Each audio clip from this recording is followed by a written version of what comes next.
नमस्कार दोस्तों, आप सभी का स्वागत है। आज हम बात करेंगे नवरात्रि के तीसरे दिन माँ चंद्रघंटा की कथा के बारे में। आइए जानते हैं। नवरात्रि के तीसरे दिन पूजी जाने वाली माँ चंद्रघंटा की पावन कथा, स्वरूप और पूजन विधि जाने। उनकी कृपा से भक्तों को मिलता है साहस, शांति और जीवन में सफलता। माँ चंद्रघंटा की कथा नवरात्रि के तीसरे दिन पूजी जाने वाली माँ दुर्गा के चंद्रघंटा स्वरूप से संबंधित है।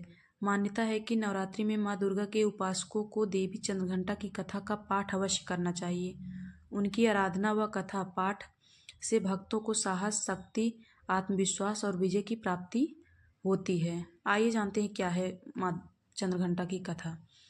बहुत समय पहले असुर राज महिषासुर ने कठिन तपस्या करके भगवान ब्रह्मा को प्रसन्न किया। जब ब्रह्मा जी उसके सामने प्रकट हुए तो महिषासुर ने अमर होने का वरदान मांगा। ब्रह्मा जी ने समझाया कि यह संभव नहीं है, क्योंकि जो जन्म लेता है उसका अंत होना निश्चित है। तब महिषासुर ने चतुरता से कहा, हे प्रभु, मुझे ऐसा वरदान दीजिए कि मेरी मृत्यु केवल किसी स्त्री के हाथों से ही हो, क्योंकि मैं स्त्रियों की शक्ति को तुच्छ समझता हूँ। ब्रह्मा जी ने कहा, तथास्तु। यह वरदान पाकर महिषासुर अभिमानी हो गया और तीनों लोकों में उत्पात मचाने लगा। उसने इंद्रलोक पर आक्रमण कर देवताओं को परास्त कर दिया।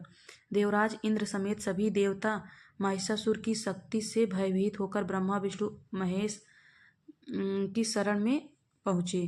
देवताओं ने अपनी व्यथा सुनाई तो तीनों देव अत्यंत क्रोधित हो उठे। उस समय उनके मुख से एक प्रचंड ऊर्जा निकली जो तजोमय अग्नि के समान थी। उसी ऊर्जा से एक देवी का प्रकाट्य हुआ, जिसका स्वरूप अलौकिक और दिव्य था।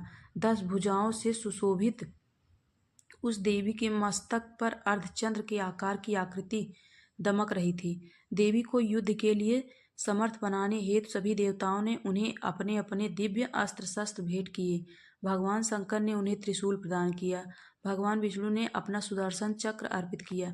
इंद्रदेव ने एक विशेष घंटा भेंट किया, जिसकी ध्वनि से शत्रु भयभीत हो जाते हैं। सूर्यदेव ने अपना तेज तलवार और सिंह दिया। इस तरह माँ चंद्रघंटा स्वरूप का प्रादुर्भाव हुआ। माँ चंद्रघंटा ने सिंह पर आरूढ़ होकर रणभूमि में प्रवेश किया। उनके आते ही देवी की घंटियों से उत्पन्न ध्वनि से संपूर्ण ब्रह्मांड गूंज उठा। इस दिव्य नाद से असुरों का हृदय कांप उठा और वे भयभीत हो गए। महिषासुर और माँ चंद्रघंटा के बीच भीषण युद्ध हुआ।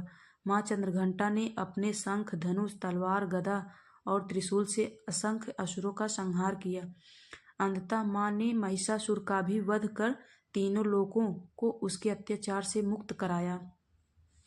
माँ चंद्रघंटा की कथा यह संदेश देती है कि चाहे दुष्ट कितना भी बलवान क्यों न हो, धर्म और शक्ति से युक्त माता सदैव उसे परास्त करती हैं। पौराणिक मान्यता के अनुसार जो साधक भय, शत्रु या नकारात्मक शक्तियों से परेशान रहते हैं, उनके लिए माँ चंद्रघंटा की आराधना अत्यंत कल्याणकारी है। ऐसा माना जाता है कि माँ चंद्रघंटा अपने भक्तों के हर संकट का निवारण करती हैं और उन्हें जीवन में सफलता तथा सुख समृद्धि प्रदान करती हैं। वीडियो आप लोगों को अच्छी लगी हो तो लाइक, शेयर, कमेंट जरूर करें। धन्यवाद।